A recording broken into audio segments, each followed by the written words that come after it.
রাহুল ছিল এক গ্রামের ছেলে। খেলাধুলা আর বন্ধুদের সঙ্গে ঘোরা তার সবচেয়ে প্রিয় কাজ। পড়াশোনা নিয়ে সে কখনো চিন্তাই করত না।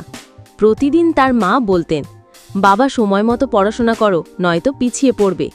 কিন্তু রাহুল হাসত আর বলতো, এখন খেলি, পড়া তো পরে করব। এভাবে দিন চলতে লাগলো। পরীক্ষার সময় এসে গেল। রাহুল ঠিকমতো কিছুই পড়েনি। আগের রাতে খাতা খুলে দেখে একটাও বিষয় ঠিকমতো বোঝা নেই। তার মাথায় হাত। সে রাত জেগে পড়ার চেষ্টা করল, কিন্তু কিছুই মনে রাখতে পারল না। পরদিন স্কুলে পরীক্ষার হলে রাহুলের ঘাম ছুটে গেল। প্রশ্ন দেখে মনে হচ্ছিল যেন কোনো অজানা ভাষা।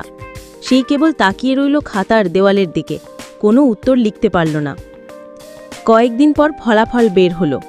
রাহুল দেখে তার নাম সবার নিচে। চোখে জল নিয়ে সে বাড়ি ফিরল।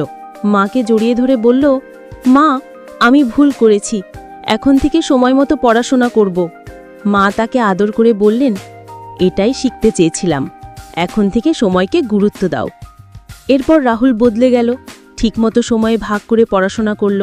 পরের বছর পরীক্ষায় সে ভালো ফল করে সবাইকে তাক লাগিয়ে দিল।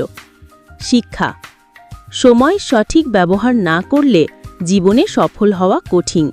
সময় নষ্ট করলে সে আর ফিরে আসে না।